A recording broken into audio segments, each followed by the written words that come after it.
Hello and welcome to Down to Earth, a podcast created by the environmental charity Hubbub. This season is all about fashion, because would you believe it, the fashion industry produces 10% of all carbon emissions, and clothing production has roughly doubled since 2000. Alongside that, one garbage truck full of clothes is being burned or dumped in landfill every second. So we want to discover why we're buying so much and how our wardrobes impact the world around us. I'm Sarah Dival, and I've been working in the environmental space for 7 years, but I've always been a big shopper. I love fashion and I love new clothes, and however much I learn about what the fashion industry is up to, I still find fast fashion a hard habit to break, and I find it really difficult to know how to dress sustainably. I know I'm not alone in that feeling, so I want to bring you with me as we meet the designers, experts and changemakers who unpick why our wardrobes aren't working for us and for the planet. So I've been thinking a lot while we've been making this podcast about why we throw so many clothes away and why so many end up sitting in the back of our wardrobes, never worn. And I imagine some of it is because they're out of style, we just don't like them anymore. But also a lot of it is probably because things don't quite fit right. So we want to get rid of them, like a dress that fits really well on the top but not on the bottom, or is too short, or a jacket that's the right colour but the sleeves are too long or the shoulders are too wide. And at Hubbub, we want these clothes to have the life they deserve. And so we were wondering if there's a way that easy alterations, mending and making could help us all create a wardrobe where everything gets worn and everything fits us just how we like it. And my guest today is someone who might be able to help. Layla Sergent founded a platform called The Seam, which connects local makers to people who want to repair or alter their clothes. Hello, Layla. Hi. Could you introduce yourself to our listeners? So my name is Layla Sergent. Right now I'm here in London, but I was born and raised in Birmingham. And as a child, spent many hours sitting next to my grandmother, who's been a professional dressmaker now for 65 years, watching her sewing, repairing, altering and making clothes. In our home, the kind of concept of circularity was pretty much inherent to everything that we did. We reused, we remade and repaired. Everything we owned, we cared for very carefully. And that was really the kind of main inspiration behind The Seam, the business that I founded in 2020. And excited to share a little bit about the journey so far and kind of how the business is growing. So for people who haven't heard of The Seam, what is it that you do? The Seam is a new service that allows people to easily book repair and alteration services for the most loved items in their wardrobe. It's a simple business, marketplace business model. On one side, we have customers wanting to have their clothing, footwear, or bags repaired or restored. And then on the other side, we have a vast network of very talented, independent makers, each of them specializing in their own kind of very unique skills. We have tailoring experts, embroidery experts, denim experts, makers who specialize in leather repairs, cobblers, sneaker cleaners, and so on. The Seam is essentially the technology conduit that kind of sits in the middle and uses smart matchmaking technology to match customers to makers depending on what project they're booking. The business is seeing a huge increase in demand. We founded the business just 3 years ago, and already by 2022, we had repaired our 10,000th item. So, what got you into it? So you said, you're sitting watching your grandmother sew as a child. How does that then turn into you deciding to turn it into something people could use? Growing up, my nan shared with me many stories about how much fashion has changed during her lifetime. In the 60s and 70s, she worked in a department store where a whole shop floor was dedicated to tailoring, and customers would kind of have their garments altered to fit even before they'd left the store. And when the garments were damaged, they'd take them back to that store and have them repaired. Fashion has been circular in its nature for the majority of human history. It's only really recently that there's kind of been a word for it. I was inspired by my grandmother's work from a very early age, but my professional career took me to other places, working in kind of different growth roles for technology companies, but always anchored by this idea of how can we use tech to bring people together.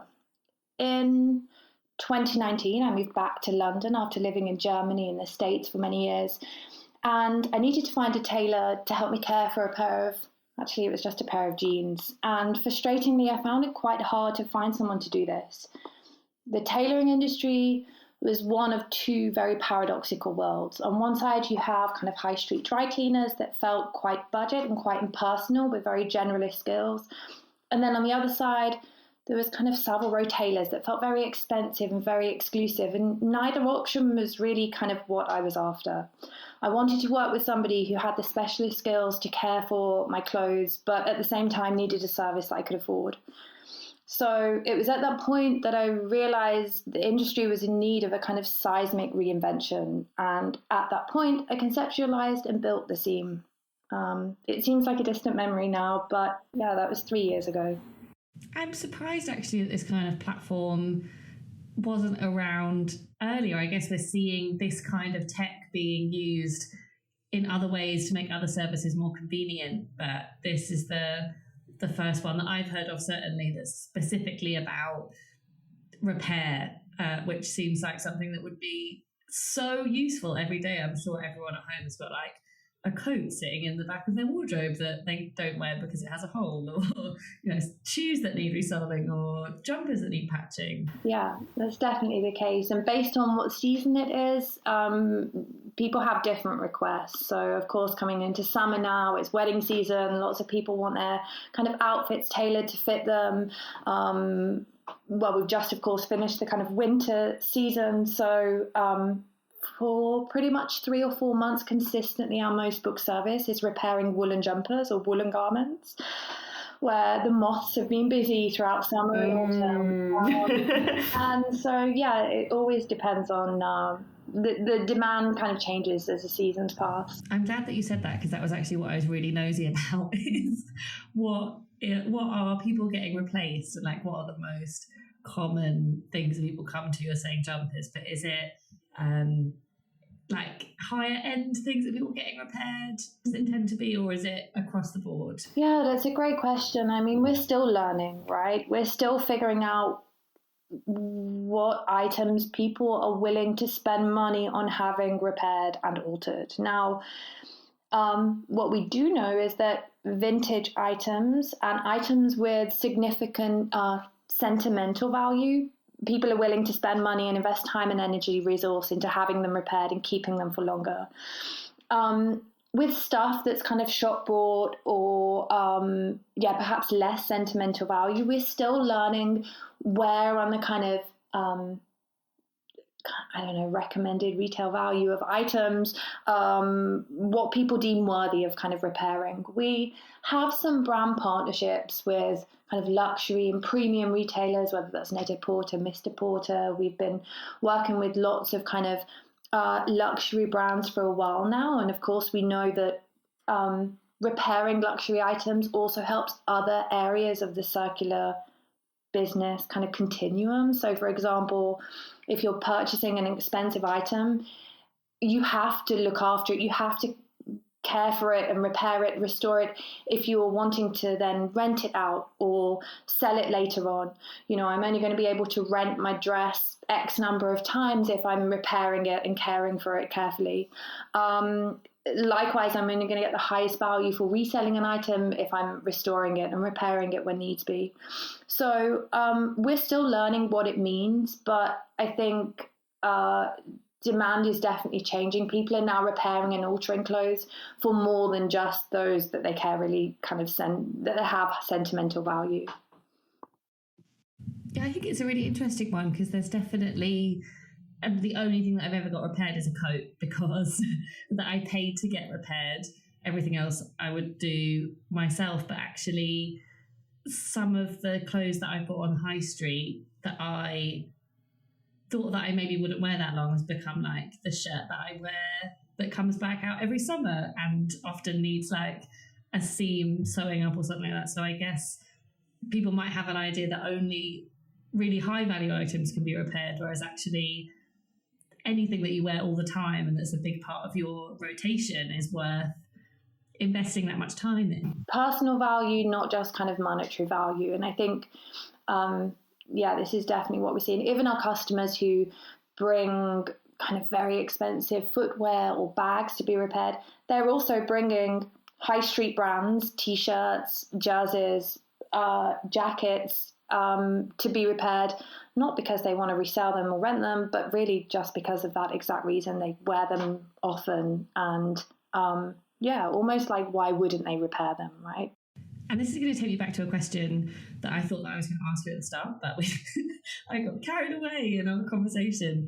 But I'm interested in what you see as the actual environmental and social benefit of getting clothes repaired. There is the kind of very obvious sustainable benefits of repairing clothes and keeping them in circularity for longer. So what we do know is that extending the life cycle of a garment by just 9 months decreases its carbon waste, or decreases your carbon waste and water footprint by 20 to 30% for each garment. So keeping items in circularity, wearing them more, caring for them better, helps us all on a really individual level to be more responsible in our approach. On a kind of business level, so working with brand partners and helping them to integrate alteration services for new clothes that they're selling, or helping them to offer repair services to customers, helps in a number of ways. One of the big ones is reducing the negative climate impact that clothing returns have. So helping kind of large retail businesses to offer a solution to return, so offering an alteration on a garment as opposed to a return, really helps, again, all of us on a kind of perhaps on a higher level, on a business level, let's say, to reduce that kind of carbon footprint. So what we do know as well is that poor fit, just on the alterations, poor fit is cited as the number one reason for clothing returns here in the UK. So anything that we can do to try and reduce that number is beneficial. I wanted to talk about whether you were talking about poor fit being the number one reason why people send things back, and that being related to 60, 70 years ago, a lot of clothes might have been tailored to you, and that would be quite normal that you bought something tailored, and whether you think that our investment and the way that we value clothes has changed. Yeah, 100%. I think with the rise of resale and rental business models, this is definitely helping to change general perception and mindset around investment pieces, or what it means to actually spend a lot of money on one item of clothing.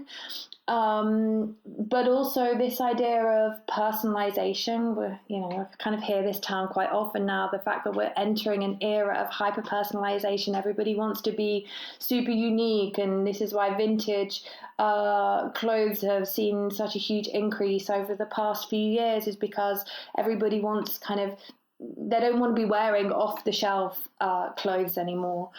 And so I think personalization looks perhaps a little bit different to how it did back in the 60s and 70s, the years that my grandmother kind of taught me about. But ultimately, the same kind of foundation applies.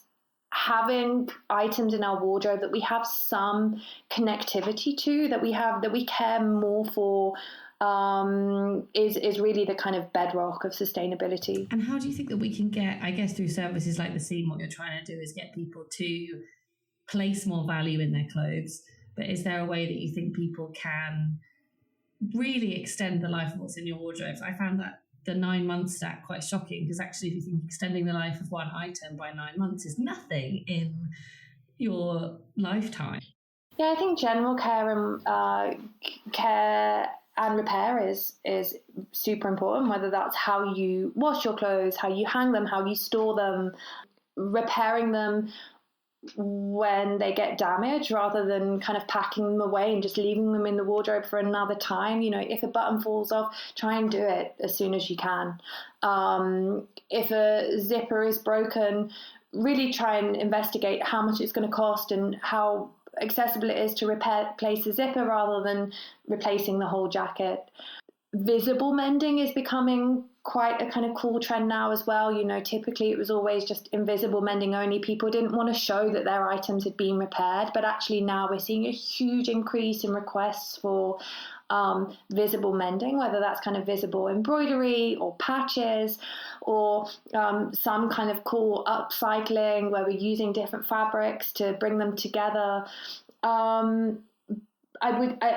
think mindset is definitely changing when it comes to repair being cool and repair being sexy again, which of course is good news for the industry. But yeah, I think in terms of caring for our wardrobes, general, read the washing instructions, fold your clothes carefully, hang them carefully. These types of things are all really important. You were talking about getting a zip repaired. It made me think of companies like Patagonia who will make stuff with the intention of it being able to be repaired later down the line. So, you can replace the zips, you can replace panels, you can patch things in different ways to make it last. And whether you think that brands have a responsibility to design clothes that are easy to repair and designed to be repaired, remade, reworn.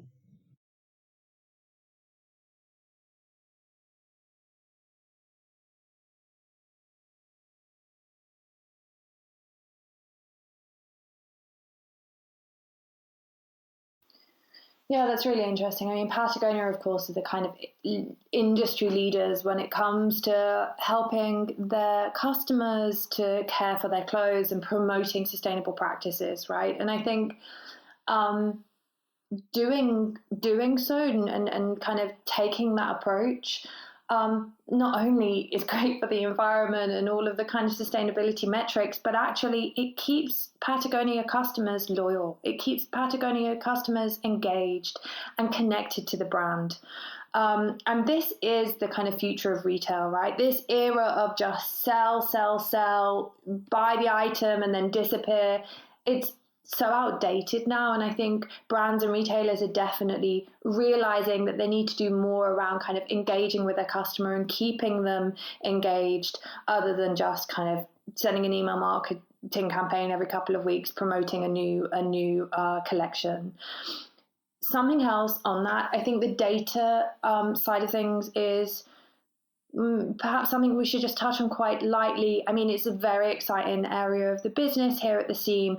We have a kind of whole mountain of data around repairs, and we have a kind of real understanding of what items people are repairing, what zippers people are repairing, what trousers people are hemming, what dresses people are tapering, and so on.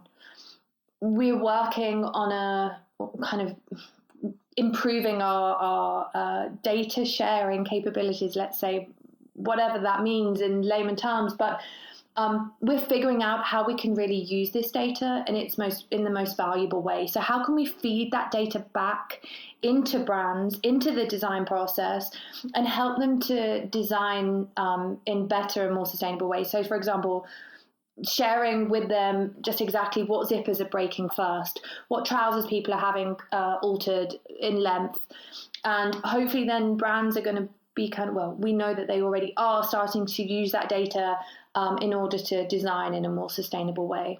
That's actually really interesting. You've got the insider knowledge of what actually people want to do rather than just brands deciding the things that people might end up getting repaired. And I love that you brought in actually talking about where we are as a society, because it's come up in every conversation that we've had in this podcast that you can't really talk about sustainable fashion and fashion without talking about the rate of consumption and the society that we're living in and the habits that we have at the moment, which are to consume quite consistently, throw things away quite consistently.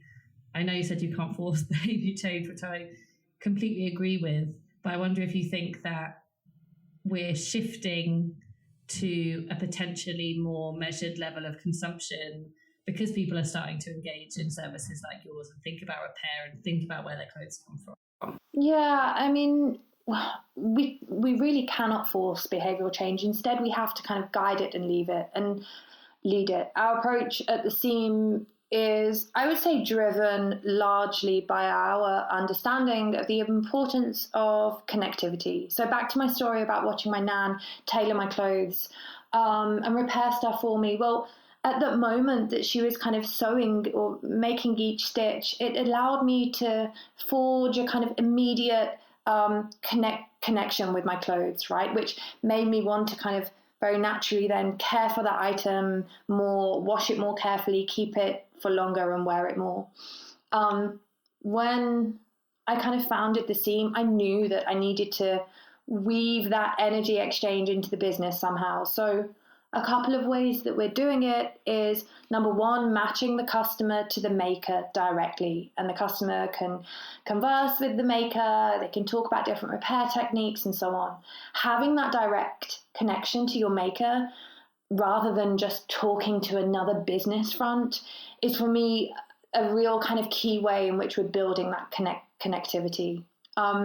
Also, wherever possible, we're matching customers to makers who live locally to them. So in the case of an alteration service, for example, you have to meet with a maker who lives locally to you because you have to meet for a fitting. And I believe personally, and also the business proves this to be true, that connectivity with our items, whether it's fashion or whether it's stuff that we own in our home or anything at all, that connection is the real foundation to sustainable and responsible behaviors. If we can have connected with something, we're so much more likely to care for it. It feels like you're bringing things right back down. You know, you've got this huge global system where an item of clothing can go through like a dozen pairs of hands in 9 countries on 4 continents.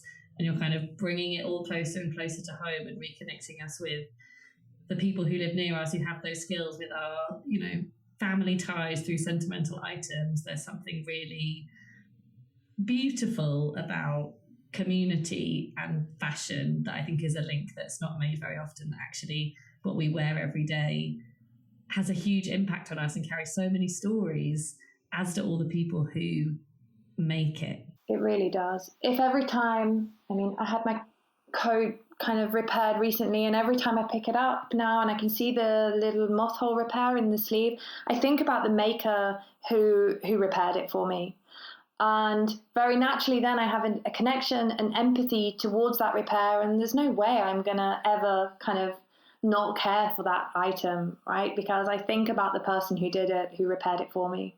So yeah, for me, this is the key driver and why we're doing what we're doing, why we've built the business in this way, and what I believe to be the future of repair. So I have one final question to ask you, which is something that we ask all of our guests, which is, firstly, if the industry could do one thing tomorrow that you think would make the most impactful change for the environment, what would it be?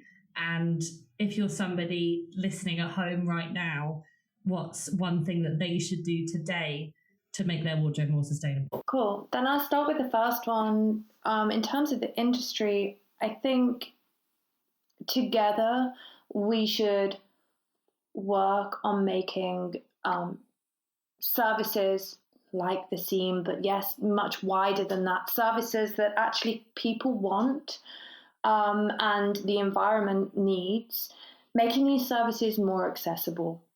So whether that's by helping customers, by creating drop-off points in stores or at different points across the country so that they're able to kind of drop off their items for repair, or whether that's making it kind of more accessible within the whole customer journey online, or whether that's kind of offering lifetime kind of promises when you're selling an item. How are you going to help a customer care for that item throughout its life cycle?